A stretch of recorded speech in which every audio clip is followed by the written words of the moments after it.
مرکزی وزیر برائے اقلیتی امور مختار عباس نقوی نے انجمن اسلام باندرہ گرلز اسکول میں معروف اداکار دلیپ کمار کے نام سے منسوب ہال کی تجدید کاری کے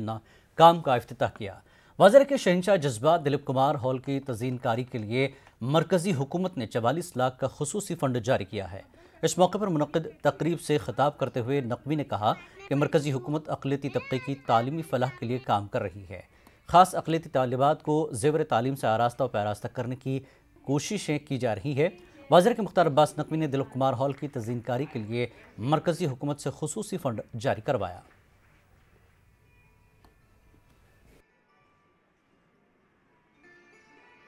ایجوکیشنل امپاورمنٹ اور خاص طور سے جو کمزور طبقہ ہے، پچھڑا طبقہ ہے، مائنارٹیز ہیں، ان کے ایجوکیشنل امپاورمنٹ کے لیے کام کر رہے ہیں، اور ہمیں اس بات کی خوشی ہے کہ ان 4 سالوں کے اندر جو مائنارٹیز کے بچے ہیں ان کے ایجوکیشنل امپاورمنٹ کے لیے ہم نے لگ بھگ 3.25 کروڑ سے زیادہ اسکالرشپ دی ہے، جس میں 60% لڑکیاں ہیں، اور آنے والے دنوں میں ہماری کوشش ہوگی کہ کوئی بھی پچھلے طبقہ، الپ سنکھیک طبقہ، دلت طبقہ، کمزور طبقہ ایجوکیشن سے محروم نہ رہے۔ ایجوکیشن سے اس کو جو ہے وہ اس تک ایجوکیشن کی روشنی پہنچنی چاہیے۔ جبکہ یہ ہال تھوڑا سا تزئین کے لیے اس کے تقاضے تھے، اور بغیر انجمن اسلام نے مانگا اور انہوں نے اس کو دیکھا اور اپنی بڑی فراخ دلی سے اس کے تزئین کے لیے، اس کی مرمت کے لیے پیشکش کی۔ اس سے زیادہ محسوس ہوتا ہے کہ مختار نقوی صاحب کے دل میں بھی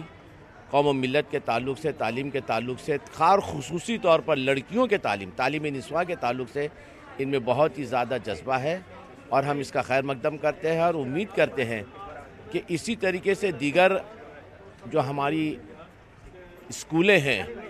ان پر بھی ان کی توجہ ہو جو قسم و کرسی کی حالت میں ہے۔ انجمن اسلام ایک رول ماڈل ہے اس کی روشنی میں۔ Minority affairs ministry government of India کی طرف سے انجمن کا جو یوسف خان ہال ہے، ایک لائبریری اور ایک لیبارٹری کے لیے ریفربشنگ اور ری ماڈلنگ کے لیے 65 لاکھ روپے انہوں نے دیے۔ ہمارا بجٹ قریب 98 لاکھ ہے، جو بچا ہوا پیسہ وہ انجمن خرچ کرے گی۔ یہ پہلی بار ایسا ہوا ہے کہ اتنی بڑی رقم ایک ادارے کو دی گئی ہے، تو یہ اس میں ایک اچھی مثال قائم کی، اور ہم نے ان کو بہت قریب سے دیکھا ہے کہ قوم کے کام کرنے کا ایک جذبہ ہے ان میں، اور انہوں نے آج ثابت کر دیا۔ دہلی اور اتر پردیش